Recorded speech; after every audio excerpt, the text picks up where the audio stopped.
Unless you were at that game against Europe, it's very hard to explain and to put it in words. We'd never ever experienced anything like that. Australia's final playoff match for a place at the 2006 World Cup was against Uruguay on the 16th of November 2005. Shortly before kick-off, unknown to his watching family, friends and old teammates, there was an unprecedented tribute to the country's greatest football ambassador, Johnny Warren.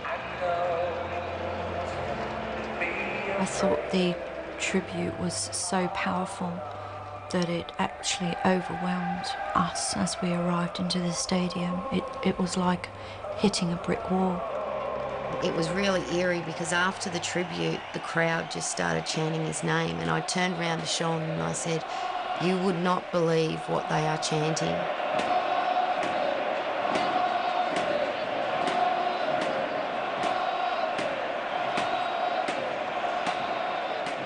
Through the emotion of the occasion and the fear that we would lose again, I felt that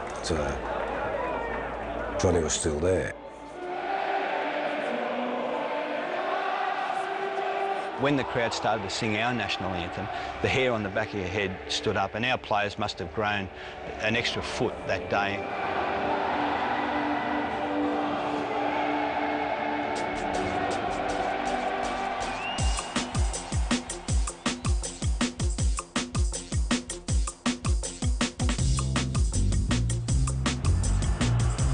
He's doing a good job for Australia. Johnny Warren again, he's doing a great spoiling job there. Another attack now to Johnny Warren, number 10. Again, Warren on the left, a tremendous shot. Warren. Getting around it. He's beating him with speed. Ready to go for Johnny Warren, a great goal. But the mission accomplished. The legendary Johnny Warren grew up in a time where football with a round ball was only popular amongst the new settlers flooding into post-war Australia. The sport lived in the shadow of the other football codes, and nowhere was this more evident than Botany, a white-bread inner-city suburb of Sydney, and home to the young Johnny and his family. Well, Botany was a working man's suburb in those days. A very strong rugby league. Well, it was a stronghold of rugby league. South Sydney were one of the greats. Johnny was the youngest of three sports-mad brothers who one day did the unthinkable. We didn't choose rugby union or rugby league, and we used to cop a bit of flack about it, you know, being the shirtless game. In our immediate area, the Watkins family arrived.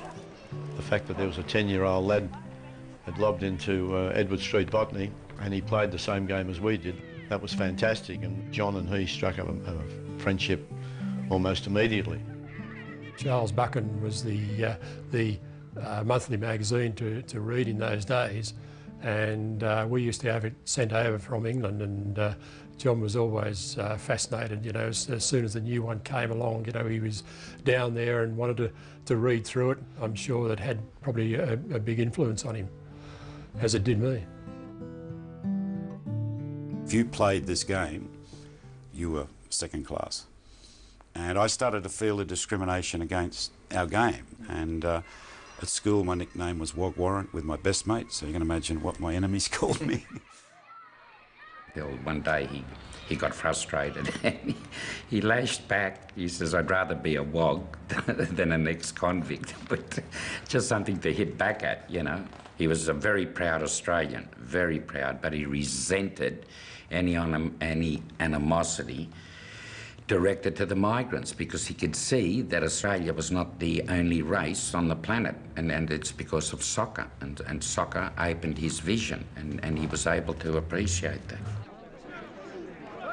The steady influx of migrants in the 50s and 60s led to football's increasing popularity, but it was predominantly associated with foreigners by an insular, monocultural Australia. With migration, there's there's a lot of hostility with migration, difficulties, language difficulties, cultural difficulties, all those things you have to overcome. And you need this kind of escape occasionally. So the football teams that the migrants formed for themselves were essentially sporting ghettos, escapes on weekends from the hostilities of migration. Johnny Warren joined the Canterbury Marrickville Club as a young professional and became part of a team known as the Canterbury Babes. But traditional Australian clubs such as this played in a different division to the newly formed yet increasingly popular ethnic clubs.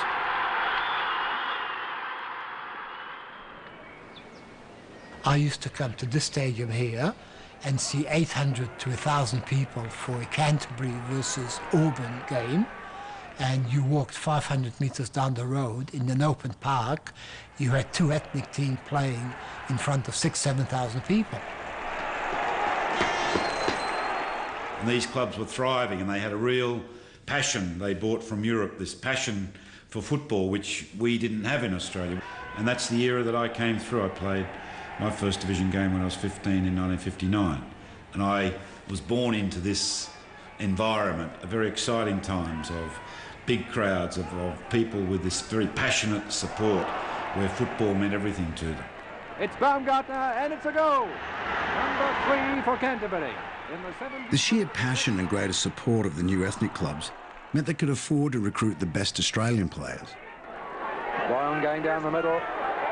Johnny Warren followed his brother Ross to Hungarian club Budapest St George. It was quite a visionary move on the part of Budapest to sign Johnny Warren. He was this young Australian hero, and so he's a message to the public out there that we are fair income about Australian, having an Australian identity. As a rising young star, Johnny Warren thrived in the mixed den of cultures at St George Budapest, and the Hungarian club quickly adopted him as one of their own. He adopted them in the same way they adopted him. He became of that football community, not just the Hungarians, but all those people who'd arrived, the Greeks, the Italians, the Maltese, the Croatians, the Serbs. They became his extended family because at the time that was football in Sydney for Johnny Warren. And I guess that's why it was such an exciting, pulsating time for him. And he was the star.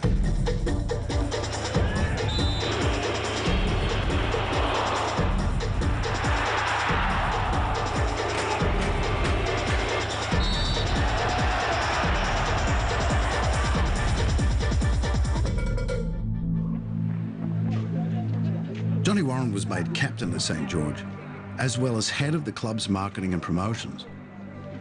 On the pitch, he was inspirational and demonstrated why Australia should embrace the beautiful game, something that was to become his lifelong mission. He had it all. He was aggressive and he was quick and he was a great leader. He was passionate in having to win. Warren, but Bride players getting onto that ball. I'll never forget when I first played for New South Wales and he just said, "Noddy," straight away, take him on, just go, you can do it. He was very stubborn, determined, powerful. Could score goals from 20 and 30 yards. He's a class player, a graceful player. He could do everything, both feet, he could head and play just as well as a striker as he could in midfield. Just a type of player you need to be a captain. Only in 1963 did world governing body FIFA officially recognise Australia and allow the country to compete at international level. Australia entered the World Cup, the 1966 World Cup, in the qualifiers, which was 2 games basically against North Korea.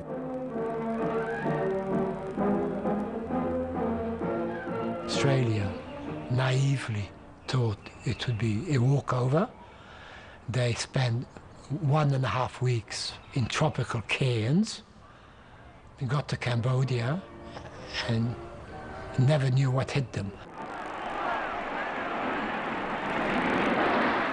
It had us on the run from the word go, and we were on the back foot, and knew from then that we had our work cut out. Australia was thrashed 6-1 and 3-1 in the 2 games against the North Koreans, defeats which left their mark on the international new boys. Well, it had a big impact on Johnny because, I mean, Johnny didn't tell me, but apparently told other people that he was so humiliated that he never wanted to lose that badly again. I call it the Australian sporting Gallipoli of not having a clue where we were going, walking into a trap of a Korean team which ended up finished up in the quarterfinals of the World Cup when there were only 16 teams qualified. The debacle of the World Cup qualifier against North Korea led to changes in the national team setup. With ex-Canterbury coach Joe Vlasic put in charge, he decided he needed a new captain. Now, Johnny was very young. I think he was 23. There were much more senior players around the nation than him, who had previous responsibilities as captains for their clubs, both in Australia and in Europe. So people much more highly qualified, essentially, than Johnny to be captain. But because Johnny was Australian, and he did have leadership qualities, Joe Vlasic made him captain.